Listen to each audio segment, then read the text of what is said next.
sini legenda itu kan merupakan suatu peristiwa dalam cerita yang dapat melahirkan suatu asal-usul, suatu tempat, suatu nama daerah atau hal-hal yang berkaitan dengan alam dan lingkungan sekitar. Contoh tadi seperti Danau Toba itu kan legenda yang melahirkan suatu nama tempat. Itu apa nama tempatnya? Ada yang tahu? Danau Toba. Iya, Danau Toba dan Pulau Samosir. iya, betul. Kemudian yang selanjutnya ciri-ciri legenda. Yang pertama, tokoh dalam cerita memiliki kesaktian. Nah, tokoh dalam Danau Toba itu memiliki kesaktian apa tidak? Mempunyai kesaktian. Iya, betul. Apa kesaktiannya? Bisa berubah jadi ikan. Ya, betul. Pintar sekali Lesi. Kemudian yang selanjutnya ciri-ciri yang kedua, terdapat unsur keajaiban dalam cerita. Yang ketiga, dihubungkan dengan hal-hal gaib. Kemudian yang keempat, terdapat unsur sejarah dan ceritanya dianggap benar. Kenapa ceritanya dianggap benar? Karena cerita Danau Toba itu sudah terbukti.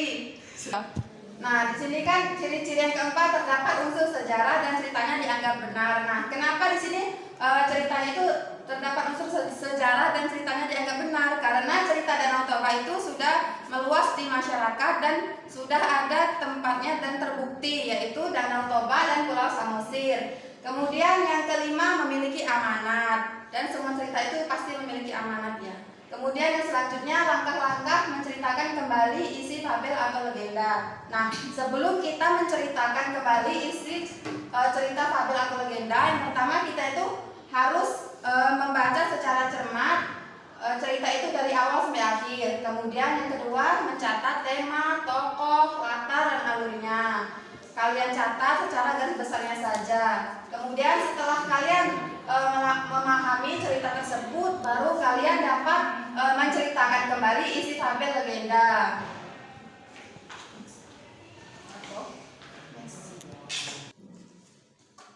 Nah, kemudian yang selanjutnya struktur teks fabel atau legenda.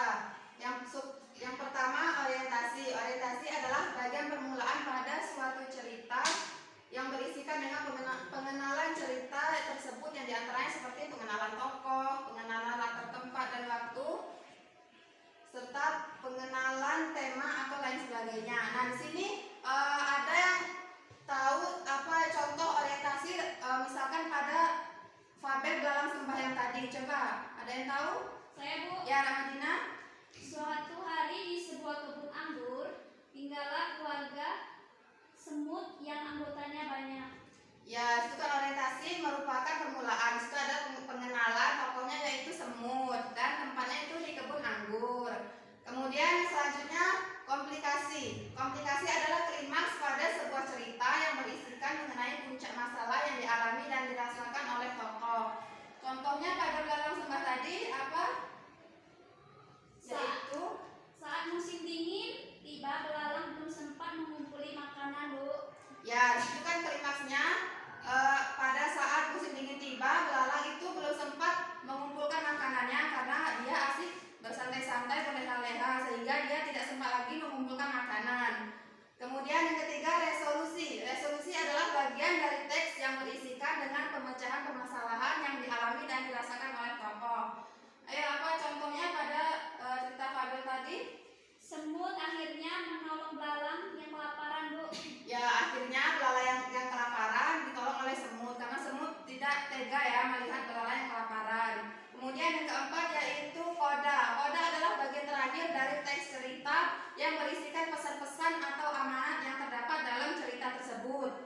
Nah, jadi amanat pada cerita fabel Belalang Sembah itu yaitu kita itu tidak boleh bermalas-malasan dan tidak boleh menyia-nyiakan waktu jika tidak ingin rugi di kemudian hari. Kemudian yang terakhir, teknik penggambaran tokoh. Teknik penggambaran tokoh yang pertama yaitu teknik analitik. Teknik analitik adalah teknik penokohan dengan menggambarkan watak tokoh secara langsung. Teknik ini penulisnya menyebutkan watak tokohnya secara langsung tertulis dalam cerita. Kemudian yang selanjutnya, teknik dramatik. Teknik dramatik merupakan teknik penokohan dengan tidak menggambarkan watak tokoh secara langsung. Teknik ini kebalikan dari teknik analitik. Watak-watak tokoh dalam teknik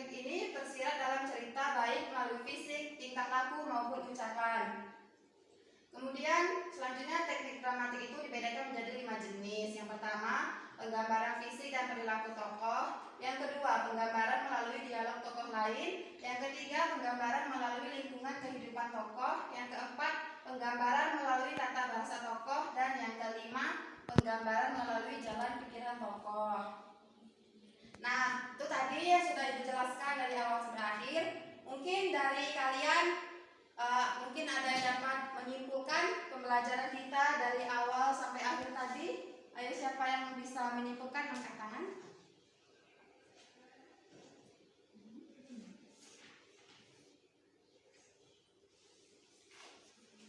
Bawahan dulu. Ayo, mungkin dari kalian ada yang dapat menyimpulkan. Ayo, siapa angkat tangannya? Saya, Bu. Ya, Sarika, silahkan. Dari pembelajaran yang Bu paparkan tadi, saya mengetahui bahwa fabel itu merupakan cerita fiksi dengan tokoh utamanya adalah binatang. Ya. Dan ciri-ciri fabel itu, yang pertama, tokohnya binatang. Yang kedua, wataknya dari tokoh tersebut tidak seperti manusia, tapi bersikap layaknya manusia. Ya. Yang ketiga itu konflik yang diangkat seputar kehidupan manusia. Selanjutnya yaitu latar tempat, waktu, dan latar suasana. Yang kelima yaitu memiliki amanat atau pesan moral. Ya, bagus. Saya siapa lagi? Mungkin ada lagi yang dapat menyimpulkan?